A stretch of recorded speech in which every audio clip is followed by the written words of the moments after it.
PS4 news కి స్వాగతం. ముందుగా ముఖ్యాంశాలు. తమిళనాడు శివకాశిలో భారీ పేలుడు, 5 మృతి.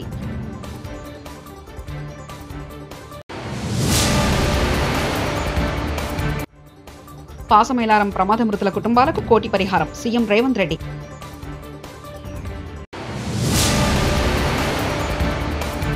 మలకపల్లిలో పేదల సేవలో ముఖ్యమంత్రి నారా చంద్రబాబు నాయుడు.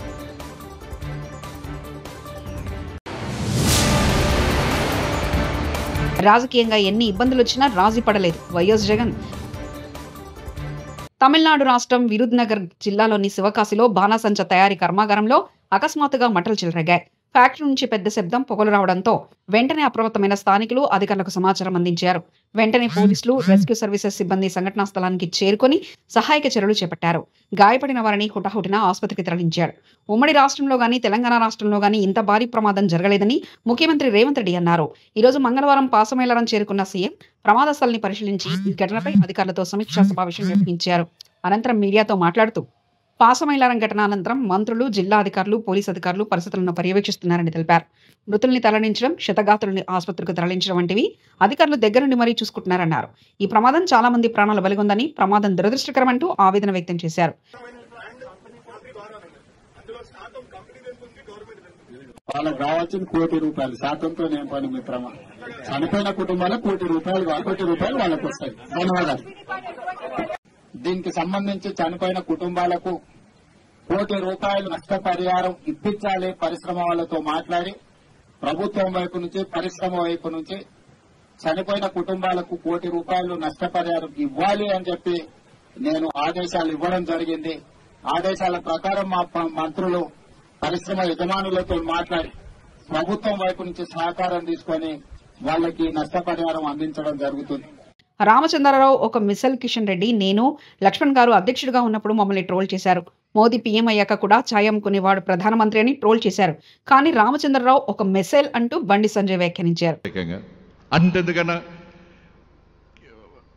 నరేంద్ర మోడీ గారు ప్రధానమంత్రి అయిన తర్వాత కూడా ఈ దేశంలో ఒక ఛాయ్ అమ్ముకునే వ్యక్తిని ప్రధానమంత్రి చేసిరని చెప్పి ట్రోల్ చేసిన వాళ్ళు అడ్రస్లో కూడా అందరూ కూడా ఆ పార్టీలే కాలగర్భంలో కలిసిపోయిన అందరూ కూడా. కానీ ఇలా దేశానికి నరేంద్ర మోడీ గారు ఎంత గొప్ప సేవ చేస్తుండో, ఒక శక్తివంతమైన భారతదేశ నిర్మాణం కోసం ఏ విధంగా కష్టపడి పనిచేసారో ఇలా మనం చూస్తున్నాం మనం. అందుకే చాలా మంది రామచంద్ర గారు ఏం చేసిరని తెలంగాణ రాష్ట్ర అధ్యక్షుడు చెప్పి చాలా మంది అనేక పార్టీలు ప్రశ్నిస్తున్నాయి. ఇవాళ ఒక మిసైల్ అయిన రామచంద్రరావు గారు ఒక మిసైల్. కొవ్వూరు నియోజకవర్గం మలకపల్లిలో పేదల సేవలో కార్యక్రమంలో పాల్గొన్న ముఖ్యమంత్రి నారా చంద్రబాబు నాయుడు ఇలాంటివన్నీ చేస్తున్నాయి. సంక్షేమ కార్యక్రమాలకు నాంది పలికాం. నేను ఆ రోజు ఒకే మాట చెప్పాను, సూపర్ 6 అన్నాం. అవన్నిటి కూడా కట్టుబడి ఉన్నాం.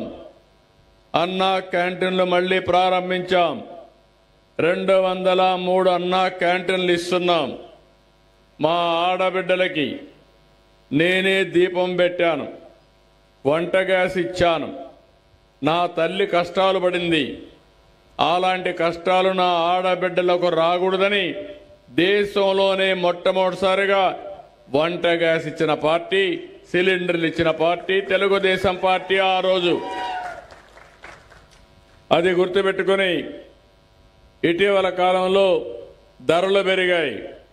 వంట గ్యాస్ వాడడం మానేశారు. అందుకే నేను హామీ ఇచ్చా, సంవత్సరానికి 3 సిలిండర్లు ఉచితంగా ఇస్తానని ఇచ్చిన మాట నిలబెట్టుకున్న ప్రభుత్వం ఎన్డీఏ ప్రభుత్వం అని చెప్పి కూడా నేను మీకు తెలియజేస్తున్నా. దీనికి ఇంకా చిన్న చిన్న టెక్నికల్ ఇబ్బందులుంటే అవసరమైతే 4 నెలలకు ఒకసారి సిలిండర్ ఖర్చు నేరుగా మీ అకౌంట్లో వేస్తానని కూడా హామీ ఇచ్చాను. మొన్నే మీరు చూశారు, తల్లికి వందనం. నేను ఒకే మాట చెప్పాను, ఈరోజు ఒక్కొక్కరికి 2-3 పిల్లలుంటే పిల్లల్ని చదివించుకోలేకుండా ఇబ్బంది పడుతున్నారు. ఒకప్పుడు చెప్పింది ఎంతమంది పిల్లలుంటే అంతమందికి ఇస్తామని, ఒకరికే ఇచ్చారు. నేను ఒకే మాట చెప్పాను, ఎంతమంది పిల్లలున్నా తల్లికి వందనం ఇస్తామని చెప్పి ఈరోజు 4, 5, 6 మంది పిల్లలున్నా వాళ్లకు డబ్బులు ఇచ్చిన పార్టీ. 5 మంది ఉంటే 75,000 రూపాయలు వాళ్ళ అకౌంట్లో వేసిన పార్టీ తెలుగుదేశం ఎన్డీఏ ప్రభుత్వం. ప్రజలకు నిరంతరం అందుబాటులో ఉండడం అనేది రాజకీయాల్లో ఎంతో ముఖ్యమని, అందుకు సోషల్ మీడియాను విస్తృతంగా ఉపయోగించాలని యువ విభాగాన్ని ఉద్దేశించి వైఎస్ఆర్సీపీ అధినేత మాజీ సీఎం వైఎస్ జగన్మోహన్ రెడ్డి అన్నారు. మంగళవారం తాడేపల్లి పార్టీ కేంద్ర కార్యాలయంలో జరిగిన యువ విభాగ సమావేశంలో ఆయన కీలక వ్యాఖ్యలు చేశారు. యూత్ వింగ్ అనేది పార్టీలో క్రియాశీలకమైందని, ప్రజా వ్యతిరేక ప్రభుత్వాన్ని నిలదీయడంలో యువతది కీలక పాత్ర అని, పార్టీ సంస్థాగతంగా మరింత బలోపేతం చేయాలని తెలిపారు. క్యాండిడేట్లందరూ కొత్త వాళ్ళే. ఆ నుంచి కూడా అక్కడి నుంచి ఒక 18 మంది మన క్యాండిడేట్ తప్ప నుంచి మిగతా వాళ్ళంతా అంత ఫ్రెష్ ఫేసెస్. ఆ నుంచి మన క్యాండిడేట్లు విజయం సాధించడం మొదలుపెట్టాడు. 67 స్థానాలు 2014లో గెలిచినాం. మళ్ళా 23 మందిని దాంట్లో పోచింగ్, మళ్ళా మనల్ని పార్టీని వీకెన్ చేయడం కోసం అని చెప్పి 9 మంది ఎంపీలు గెలిస్తే 3 ఎంపీలను పోచింగ్, 67 మంది ఎమ్మెల్యేలో 23 మంది ఎమ్మెల్యేలు పోచింగ్. కానీ మళ్ళీ దేవుడు మళ్ళీ 2019 వచ్చేసరికి అదే మొట్టికాయలు వేసాడు. మన దగ్గర నుంచి ఎంతమంది పోచింగ్ చేశారో కరెక్ట్గా అంతే నెంబరే, వాళ్ళ నెంబర్స్ కూడా కరెక్ట్గా అంతే 23కే పడ్డాయి. ఎంపీలు ఎంతమందిని పోచింగ్ చేశారో మళ్ళీ కరెక్ట్గా అంతే నెంబర్స్తోనే వాళ్ళ నెంబర్లు కూడా కట్టడయ్యాయి. నేను చెప్పేది ఎందుకు చెప్తా ఉన్నానంటే, ఈ విషయాలు అందరూ కొత్త వాళ్ళే. కొత్తదనానికి విలువ అన్నది ప్రతిపక్షంలో ఉన్నప్పుడే వస్తుంది. ప్రతిపక్షంలో ఏ నాయకుడైనా ఎదగలుగుతాడు, ఎవరైనా నాయకుడు కాగలుగుతాడు. అయితే 2 గుణాలు ఉండాలి. ఒకటి ప్రజలకు అందుబాటులో ఉండడం, రెండవది చిక్కటి చిరునవ్వుతో పలకరింపు. 2 ఖచ్చితంగా ఉండాలి. ప్రతిపక్షంలో ఉండాల్సింది మరొక మేజర్ గుణం ఏమిటి అని అంటే, ప్రజలకు ఏదైనా సమస్య వచ్చినప్పుడు ప్రజల తరపున మనం ప్రజలకు తోడుగా నిలబడగలగడం. ఈ 3 చేయగలిగితే ఎవరైనా లీడర్ కాగలుగుతాడు. ఇక్కడి నుంచి స్టార్ట్ చేయండి. నియోజకవర్గం స్థాయిలో నియోజకవర్గ అధ్యక్షుడిగా ఉన్న ప్రతి ఒక్కరికి నేను చెప్తా ఉన్నా, ఈ రోజు నుంచి స్టార్ట్ చేయండి. మనం ఈరోజు చూసేది యూత్ అధ్యక్షుడిగా, నియోజకవర్గం ఇన్ఛార్జిగా, యూత్ అధ్యక్షుడిగా ఫస్ట్ అడుగే ఇది. మీ చివరి అడుగు ఎమ్మెల్యే కావడం, అది గుర్తుపెట్టుకోండి.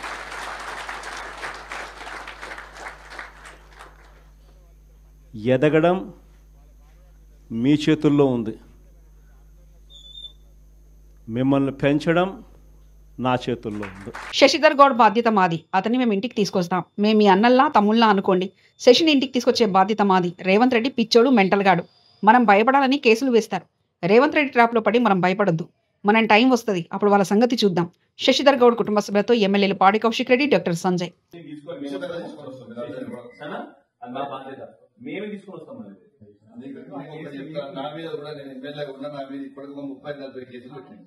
సో వాడు రోజు ఆనందం, వాడు పిచ్చోడు మెంటల్గాడు రేవంత్ రెడ్డి. అవమానించాలని అట్లా చేశారు. మనం దానికి అధైర్యపడకూడదు. ఒకటి మీకు చెప్తా, వాడు చేసిన ట్రాప్ లో మీకు పడదు. వాడు మీరు ఇట్లా బాధపడాలి, మీరు అవమానంగా ఫీల్ కావాలి, ఇట్లా వాడు చేస్తాడు. వాడు ఏం చేసినా చేసుకుని మనం ధైర్యంగా ఉండాలి. బాలు మన శశిని తీసుకొచ్చిన రోజు అద్భుతంగా తీసుకొని వద్దాం. శశిని మంచిగా కాలనీ అంతా కూడా శశికి మంచి పేరు ఉన్నట్టు చేసే బాధ్యత మాది. కేసీఆర్ గారి నాయకత్వంలో, కేటీఆర్ గారి నాయకత్వంలో, హరీష్ రావు నాయకత్వంలో చేసే బాధ్యత మాది. గ్యారెంటీ మీకు అండకుంటాం. మీరు అస్సలు అధైర్యపడకండి. అద్భుతంగా తీసుకొని వస్తాం మీకు. Don't worry. మళ్ళీ మేము మీరు ఏడవద్దు, కంటిన్యూలు పెట్టవద్దు. మనం ధైర్యంగా ఉండాలి. వాడికి కావాల్సింది అదే. మనం ఎందుకు ఏడవాలి? ఏం కాదు. నేనేమంటా, ఏం వరి కాకూడదు, ఏం కాదు. మనం ధైర్యంగా ఉండాలి. ఎందుకంటే మనం ధైర్యంగా ఉంటే పిల్లలు ధైర్యంగా ఉంటారు. కాబట్టి మనకు ధైర్యంగా ఉండాలి. Don't worry, we will take care. సంగతి ఏదో చూద్దాం. మన టైం కూడా వస్తుంది. మన టైం వచ్చినప్పుడు కూడా మళ్ళీ వాళ్ళకు కూడా ఇప్పుడు ఎట్లయితే చేస్తున్నా గట్లనే చేస్తాం. డబ్బులు చేస్తాం కదా. ఏం వరి కాకుండా అదే పడకుండా చేద్దాం. మనకు టైం వస్తుంది. మన రాష్ట్రంలోని నాందేడ్ జిల్లా ధర్మాబాద్ సమీపంలో గోదావరి నదిపై నిర్మించిన బాబ్లీ ప్రాజెక్ట్ 14 గేట్లను మంగళవారం సిడబ్ల్యూసీ పర్యవేక్షణలో ఇరు రాష్ట్రాల అధికారులు తెరిచారు. ప్రస్తుతం 1044 అడుగుల వద్ద నీరు నిల్వ ఉందని అధికారులు తెలిపారు. సుప్రీంకోర్టు ఆదేశాల మేరకు మహారాష్ట్ర ప్రభుత్వం ఏటా జూలై 1న ప్రాజెక్టు 14 గేట్లు ఎత్తి అక్టోబర్ 28 వరకు నదీ ప్రవాహానికి ఆటంకం లేకుండా తెరిచి ఉంచుతుంటుందని తెలిపారు.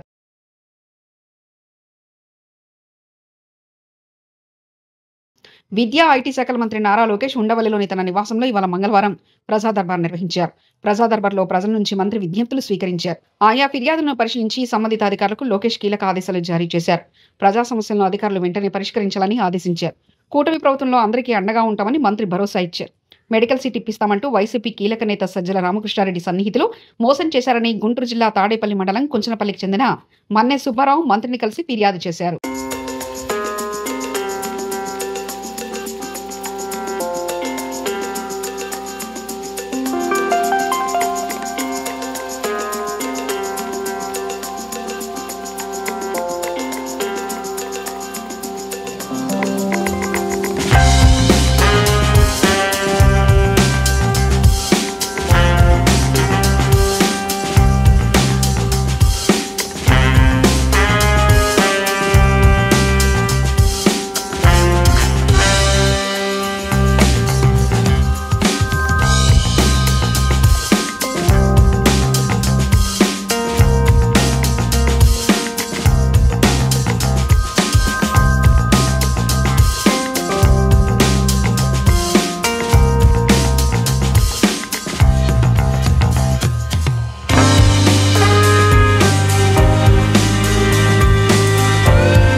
ఉత్తరాంధ్రలో గ్రంథాలయ ఉద్యమ వ్యాప్తికి ఆద్యుడు స్వర్గీయ జయంతి రామలక్ష్మణమూర్తి అని, ఆయన నడిచే గ్రంథాలయమని మాజీ గ్రంథాలయ సంస్థ చైర్మన్ రాంగల్లి పోతన్న అన్నారు.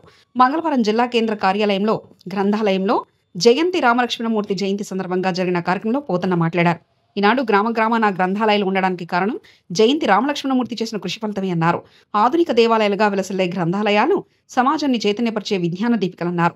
జయంతి రామలక్ష్మణమూర్తి ఒక ఉపాధ్యాయునిగా జ్ఞానజ్యోతులు వెలిగించిన బోధకుడని, వారి ఆశయాలను కొనసాగిస్తూ మనం ముందుకు సాగాలని పోతన్న కోరారు.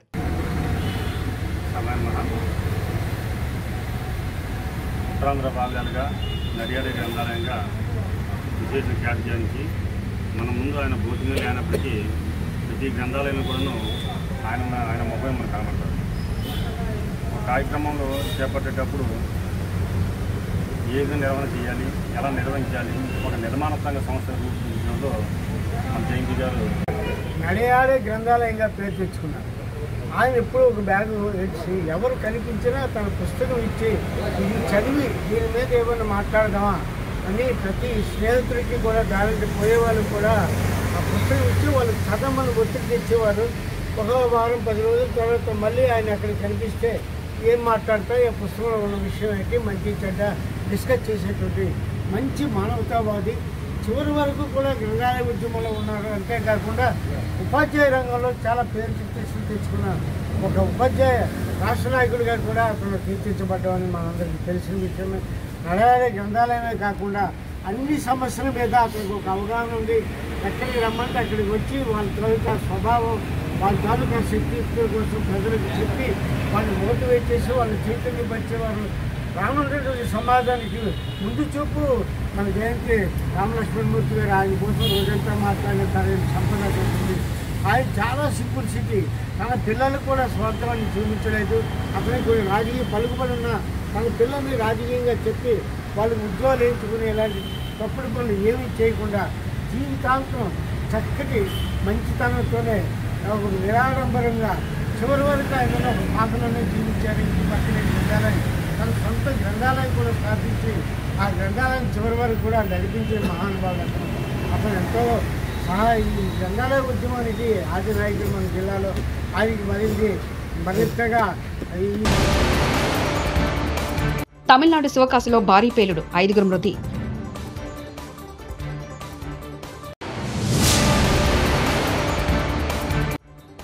పాసమేలారం ప్రమాద మృతుల కుటుంబాలకు 1 కోటి పరిహారం, సీఎం రేవంత్ రెడ్డి.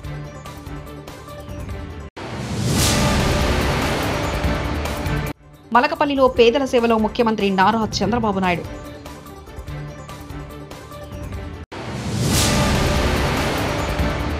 రాజకీయంగా ఎన్ని ఇబ్బందులు వచ్చినా రాజీ పడలేదు వైఎస్ జగన్. TS4 న్యూస్ ఇంతటితో సమాప్తం. చూస్తుండండి TS4 తెలుగు.